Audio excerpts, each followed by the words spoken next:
രണ്ടു ഓലക്കിലോ വെള്ള തുണി എടുത്തോളൂ എന്നെ മൂടാൻ. എത്ര സമയം സംഘടന തുടങ്ങിയിട്ട്? കുറച്ചു നേരമായി. ഓ, ഞാൻ കുറച്ച് ലേറ്റ് ആയി പോയി. അങ്ങേക്ക് ഇതുവരെ വിശദീകരിക്കാൻ പറ്റില്ല എന്താ കൈരളി ചർച്ച നടത്തുന്നത്? അതിന് മറുപടി പറഞ്ഞിട്ട് ബാക്കി നമുക്ക് സംസാരിക്കാം.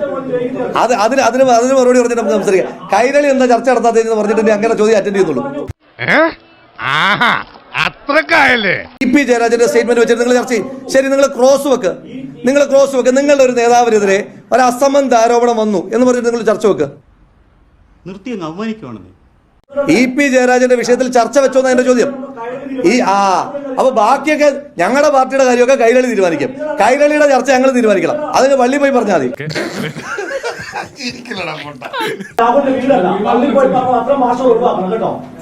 ഇത് പ്രസ് ക്ലബ്ബാണെന്നുള്ള ബോധ്യം എനിക്കുണ്ട്. ഭീഷണിയൊന്നും വേണ്ട. എന്റെ സുഹൃത്താണ് ഇവൻ. ആദ്യം പിടിച്ച് പുറത്താക്കി ഇവനെ കണ്ടപ്പോഴേ എനിക്ക് അലർജി അറിയാതെ. 16 വയസ്സായപ്പോ പത്തനംതിട്ട വന്നു തുടങ്ങിയതാ. അന്ന് ഞാൻ വരട്ടിട്ടില്ല. അങ്ങനൊന്നും വരട്ടണ്ട. കൈവച്ചിരുന്നാ മതി. എന്റെ പൊന്നു സഹോദര, പള്ളിയിൽ പോയി പറഞ്ഞാൽ മതി എന്ന് പറഞ്ഞതിനകത്ത് എന്താ കുഴപ്പം? ഇത്ര പ്രകോപിതനാകേണ്ട കാര്യം നിങ്ങള് ഇത്ര പ്രകോപിതനാകേണ്ട കാര്യം എന്താ? ഞാൻ മാധ്യമ സമ്മേളനത്തിന് വിളിച്ച് അനുവാദം വാങ്ങിച്ചിട്ട് വന്ന ആളാ. നിങ്ങളുടെ അതിഥിയാ. നിങ്ങളുടെ വായിരിക്കുന്ന കേൾക്കാൻ വന്ന ആളല്ല. ഞാൻ മോശമായി പറഞ്ഞ വാക്ക് പറ. ഞാൻ പറഞ്ഞ അൺപാർലമെന്ററി ആയിട്ടുള്ള വാക്കുകൾ പറ. കുറെ നേരമായല്ലോ തുടങ്ങിയിട്ട്. ഒരു അൺപാർലമെന്ററി വാക്ക് പറ. ഞാൻ ഈ മാധ്യമ സമ്മേളനം 50 വർഷമായിട്ട് നടത്തി, 50 മിനിറ്റായിട്ട് നടത്തി. നിങ്ങൾ തന്നെ പറഞ്ഞു. ഞാൻ പിണറായി വിജയൻ പറയുന്നതിന്റെ കൂടെ നിങ്ങളെ വിളിച്ചെടുത്തിട്ട് ചെറ്റത്തരം നിങ്ങൾ കാണിക്കുന്നത് ഞാൻ പറഞ്ഞോ?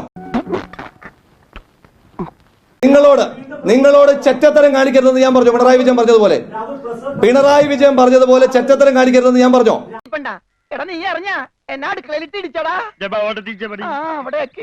പിണറായി വിജയൻ പറഞ്ഞതുപോലെ ചെറ്റത്തരം കാണിക്കരുതെന്ന് ഞാൻ പറഞ്ഞോ? എനിക്ക് മടുത്തടാ. ഞാൻ എന്റെ ജീവൻ കൊടുക്കാൻ പോവാ. അതിൽ എനിക്ക് വലിയ പരാതി ഒന്നുമില്ല.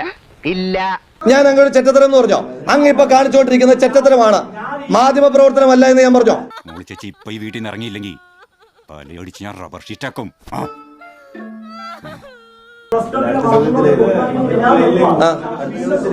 എന്ത് പ്രകോപനം ഞാൻ ഉണ്ടാക്കിയത്?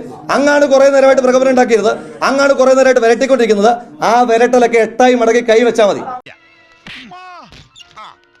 കിട്ടേണ്ടതൊക്കെ കിട്ടിയല്ലോ, സമാധാനമായല്ലോ. ഇനി സ്വസ്ഥമായിട്ട് വണ്ടി ഈ റോഡിൽ പോട്ടെ. ഇവിടുത്തെ നാട്ടുകാർക്ക് എന്റെ വ്യക്തിപരമായ പേരിൽ ഞാൻ നന്ദി രേഖപ്പെടുത്തിക്കൊള്ളുന്നു. ഒന്ന് സബ്സ്ക്രൈബ് ചെയ്തിട്ട് പോടാ.